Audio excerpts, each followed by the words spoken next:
Hi everyone, welcome to researchmd.com. We have another great presentation. We're going to look at another, we've been giving a lot of presentation about the bias. Today we're going to focus on information bias. Again, my name is Pramil Cheriyath. I'm a program director in internal medicine residency, transitional residency. I teach medical students and I also assistant professor of medicine and director of research. So let's get into our subject, which is information bias. Okay. So what is the definition? It's an information bias. It's any systematic difference from the truth that arises in the collection, recall, recording, handling of the information in a study, including how missing data is dealt with.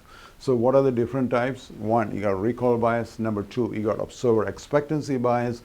Three, you have procedure bias, you got measurement bias, and you got ascertainment bias. So we'll go through each one. So what is a recall bias? Okay, it's a systematic error that occurs when the participant doesn't remember previous experience accurately. The accuracy and volume of the memories may be influenced by subsequent events and experience. So something might have happened, the last time, and they could not remember some of the stuff. So let's say parents of the children diagnosed with the cancer may be more likely to recall infections earlier in the child life than parents of the children without cancer. Okay.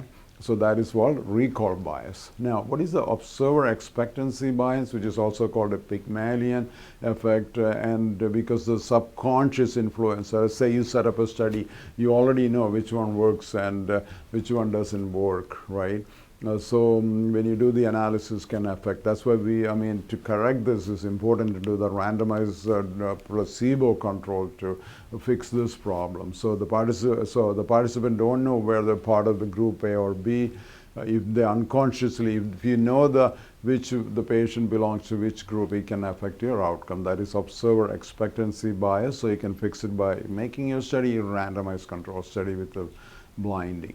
So what is the measurement bias? If you look at the measurement bias, the definition, it occurs when the accuracy of information collected from a study participant is not equal between the cases or controls. Okay, using any faulty device, measuring the vital sign, maybe using two different labs or to measure the same thing, and then there's an effect, and that's an effect. And another example, everybody know about this Hawthorne effect, right?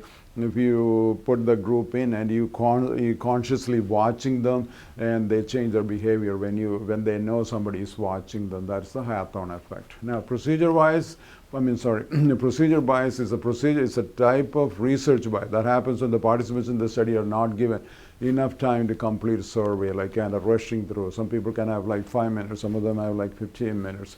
The result that respondents end up having provide half thoughts or incomplete information. Okay, so example, patient in the treatment group spend more time in the highly specialized hospital units compared to patient in the community centers or the private clinic. Now, what is the ascertainment bias?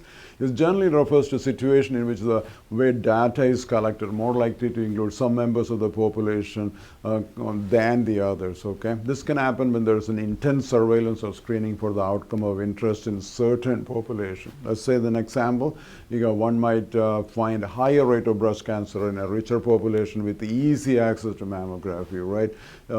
Let's say if you have a rich population, they are like very educated, they most likely get a mammogram on a regular basis, so the detection rate is going to be extremely high in that case. Okay, thank you so much for watching. We'll be back with another channel. Please subscribe to our channel. Thank you.